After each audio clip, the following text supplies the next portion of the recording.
And we're back. Well, we've been talking about summertime and the Appalachian Fair. Summer brings the harvest for farmers and families. Jams, pies, breads, and pickles are made. Vegetables are weighed, cattle are groomed, and it's off to the fair. But summertime in town means something a little different. Jonesborough doesn't have a big fair, but the merchants historically have done things to show off what they've got. Our own Angie Fellers-Mason is here from the Heritage Alliance for this month's installment of Ask a Historian. Thank you, Lori.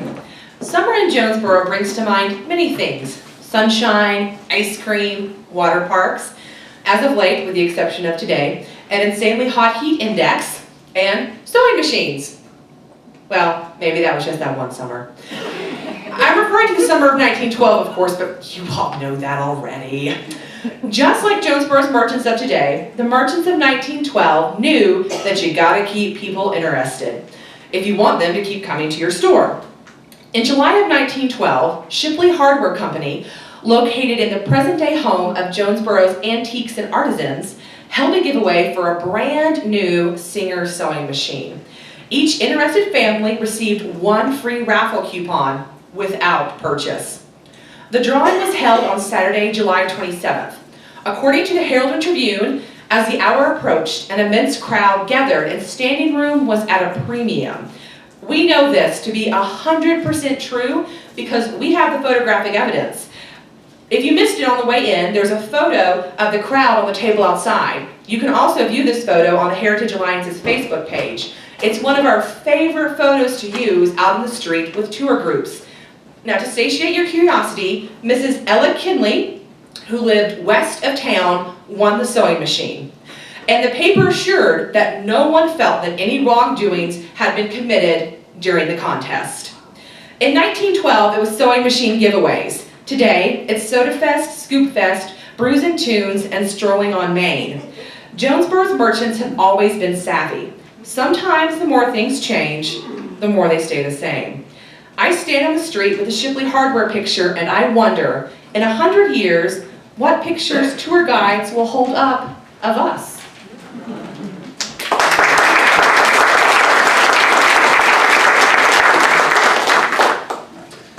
Well, I'm here and I'm talking with someone whose grandparents met at the fair when they were only 13 and 15 years old, during the very first year in 1926. Some people say you don't have a choice about how you live your life, but I know otherwise. We've got a choice about how we can live and about how we can die. I watched my grandparents make those choices. They had an old-fashioned love, the kind you only now hear about in stories. Grandpa and Grandma met at the fair, and it was love at first sight.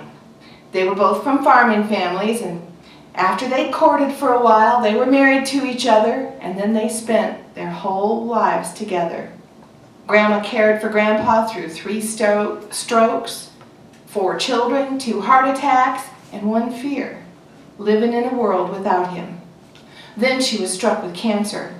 She stayed home more and more from work, but she didn't want to tell Grandpa why. He kept asking, "Why isn't she going to work?"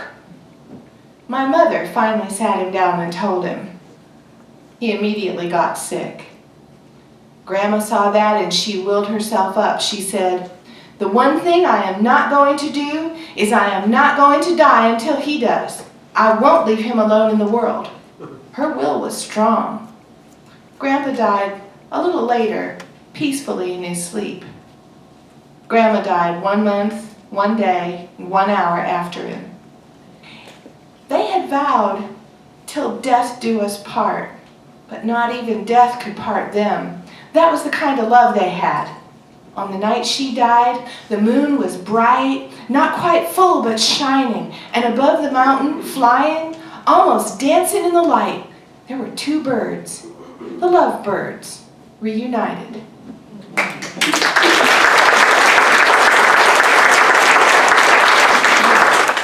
With that, this is Joel at the fair signing off. Back to you, Lori. Wow, Joel, that was quite a story.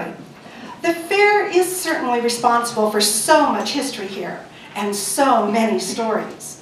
Coming up next, we have a real treat.